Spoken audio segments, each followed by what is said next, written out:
നിങ്ങൾ ശ്രദ്ധിച്ചിട്ടുണ്ടോ? ഒരിക്കൽ ഒരു കമ്പനിയിലെ ഒരു ജോലിക്കാരൻ, അയാൾ 25 കൊല്ലം ആ കമ്പനിക്ക് വേണ്ടി ജോലി ചെയ്തു. ഒരിക്കൽ അയാൾക്ക് അതിന്റെ കീഴ്ഭാഗം തളരുന്ന ഒരു രോഗം പിടിപെട്ടു. തളർന്നു, അങ്ങനെ അതിന്റെ കീഴ്പ്പെട്ട് ചലനമില്ല എന്ന് പറഞ്ഞു. അപ്പോൾ കുറച്ചു കാലങ്ങൾക്ക് ശേഷം കണ്ണിനും കാഴ്ചയില്ലാതായി. അങ്ങനെ ഇയാൾ വല്ലാതെ വേദനിച്ചു.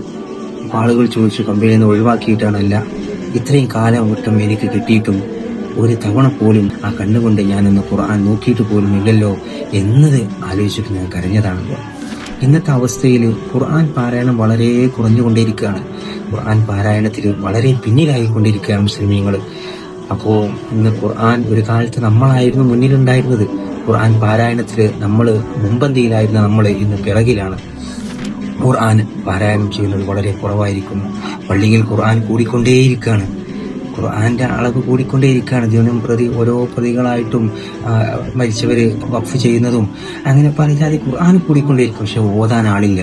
മൊബൈലിന്റെ ഉപയോഗം ഇന്ന് കൂടിയത് കാരണമായിട്ട് ഖുർആൻ ആളില്ല. വല്ലാത്തൊരു വേദനയാണ് ഖുർആൻ ഇങ്ങനെ ആ ഷെൽഫിൽ ഇങ്ങനെ കാണുമ്പോൾ. ഓതാൻ ആളില്ലല്ലോ.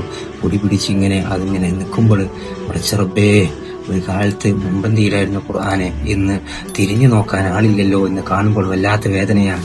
നമ്മൾ ഖുർആന്റെ അഹ്ലുകാരാണെന്ന് പറയുമ്പോൾ ഖുർആൻ നമുക്ക് അള്ളാഹു തന്ന ഏറ്റവും വലിയ, അള്ളാഹുവിന്റെ റസൂലിന്റെ ഏറ്റവും വലിയ മുഅ്ജിസത്താണ്.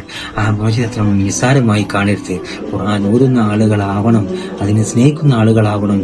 കാരണം അത് നമ്മളെ കൈപിടിച്ച് സ്വർഗത്തിലേക്ക് കൊണ്ടുപോകാൻ നമുക്ക് ഖുർആനേ ഉണ്ടാവുള്ളൂ. നമ്മൾ ചെയ്ത നന്മകളെ ഉണ്ടാവുള്ളൂ. അതല്ലാതെ ഈ കാണുന്ന ഫോണുകളൊന്നും നമുക്കൊരു ഉപകാരം ഉണ്ടാവില്ല. ഫോണുണ്ടായിട്ട് ഫോണിലുണ്ടല്ലോ ഖുർആന്, അതിനേക്കാൾ പവിത്രമാണ് ഖുർആന്. ഖുർആൻ പാരായണം ചെയ്യുക. ഖുർആൻ തന്നെ വേണം. അതിനെ പാരായണം ചെയ്യുക, അതിന്റെ ആളുകളായി തീരുക. നമ്മൾ നല്ല ആളുകളായി തീരാൻ അല്ലാഹു തൗഫീഖ് നൽകട്ടെ. ആ ഖുർആൻ ഓതുന്നവരും ആ ഖുർആന്റെ അഹ്ലുകാരായി ജീവിക്കാനൊക്കെ അല്ലാഹു തൗഫീഖ് നൽകട്ടെ. വീണ്ടും കാണാം. അസ്സലാമു അലൈക്കും വറഹ്മത്തുള്ളാഹി തആല.